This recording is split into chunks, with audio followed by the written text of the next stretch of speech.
जय श्री कृष्णा। राधे राधे। आज शुक्रवार है। आज अपने सुनेंगे संतोषी माता की कथा। बोलिए संतोषी माता की जय हो। प्राचीन काल की बात है। एक नगर में एक वृद्धा रहती थी जिसके 7 पुत्र थे। 6 बेटे अच्छे कमाई करने वाले थे, लेकिन सबसे छोटा बेटा निठल्ला और भोला भाला था। वृद्धा हर दिन मेहनत से स्वादिष्ट भोजन बनाकर अपने कमाओ बेटे को प्रेम से परोसती, मगर सबसे छोटे बेटे को वह दूसरों की बचे खुचे जूठन दे देती थी। उस लड़के को इसका कुछ भी बुरा नहीं लगता था। वह तो इसे भी माँ का प्यार ही समझता था। एक दिन उसकी पत्नी ने सच बताई कि तुम्हारी माँ तुम्हें जूठन खाना देती है, जबकि बाकी बेटों को ताजे व्यंजन मिलते हैं। यह जानकर वह युवक मन ही मन ठान लिया कि वह सच्चाई परख कर रहेगा। त्योहार का दिन बूढ़ी ने खास पकवान बनाई। पूरे 7 प्रकार के स्वादिष्ट भोजन और मिठाइयाँ बनाई और लड़के ने सिर दर्द का बहाना बनाकर चुपचाप वहीं पर पतला कपड़ा ओढ़कर लेट गया और देखता रहा। जैसे ही 6 बेटे आकर चले गए, माँ ने जूठन इकट्ठा की और एक लड्डू उससे बनाया और सबसे छोटे बेटे को खाने को कहा।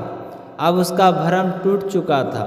वह तुरंत घर छोड़कर विदेश कमाने चला गया। चलते समय वह अपनी पत्नी से मिलने गौशाला गया, जहाँ वह गोबर पाथ रही थी। उन्होंने एक दूसरे को निशानी दी। पति ने अंगूठी दी, पत्नी ने गोबर से उसकी पीठ पर छाप मारी। वह कहता गया, राम भरोसे रहना, संतोष बनाए रखना। वह एक दूर शहर पहुंचा और एक व्यापारी की दुकान पर नौकरी करने लगा। मेहनती और ईमानदार होने के कारण वह जल्द ही व्यापार का आधा हिस्सेदार बन गया और कुछ ही वर्षों में धनी आदमी बन गया। उधर उसकी पत्नी पर दुखों का पहाड़ टूट पड़ा। सास और जेठानियों ने उसे ताने देती, भूसे की रोटी और नारियल के फूटे छिलकों में पानी दे देती। एक दिन वह जंगल में लकड़ी बीन रही थी, तभी कुछ स्त्रियां को व्रत करते देखा।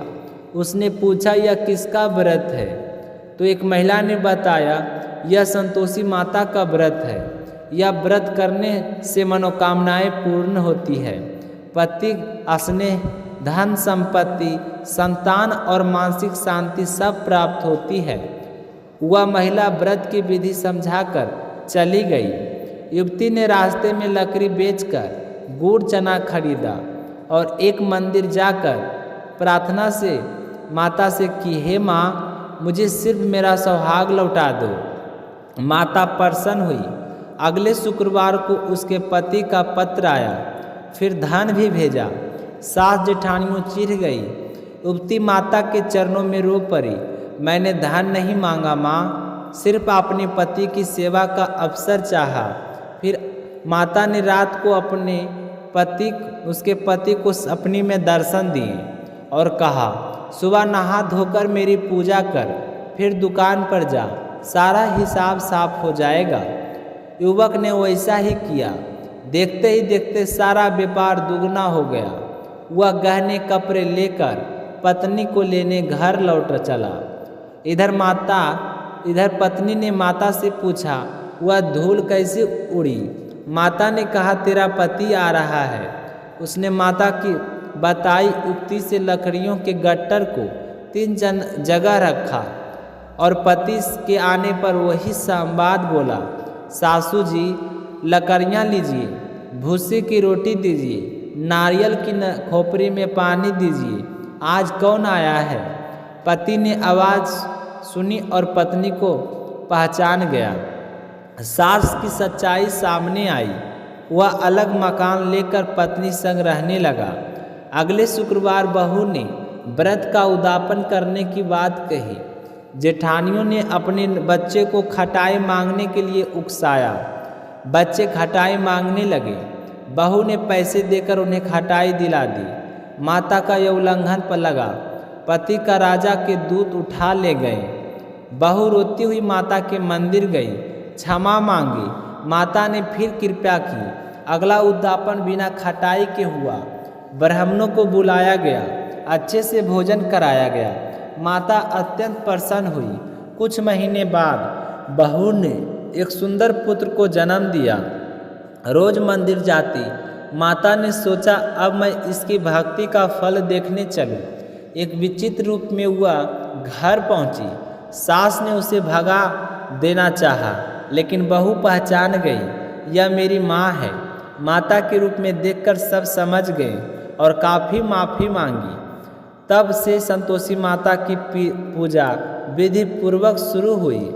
जो भी श्रद्धा से यह कथा सुनता है और माता का व्रत करता है, उसे सुख संपत्ति और संतान का आशीर्वाद अवश्य मिलता है। बोलिए संतोषी माता की जय हो। तो आज की कथा आप सभी भक्तों को सुनकर कैसा लगा, कमेंट करके ज़रूर बताइएगा। साथ ही अगर आपने मीनू भक्ति चैनल को सब्सक्राइब अभी तक नहीं किए हैं तो चैनल को सब्सक्राइब जरूर कर लीजिएगा, ताकि आने वाली व्रत कथा आपको तुरंत मिल सके। मिलते हैं अगली वीडियो में, तब तक अपना ख्याल रखिएगा। जय श्री कृष्णा, राधे राधे।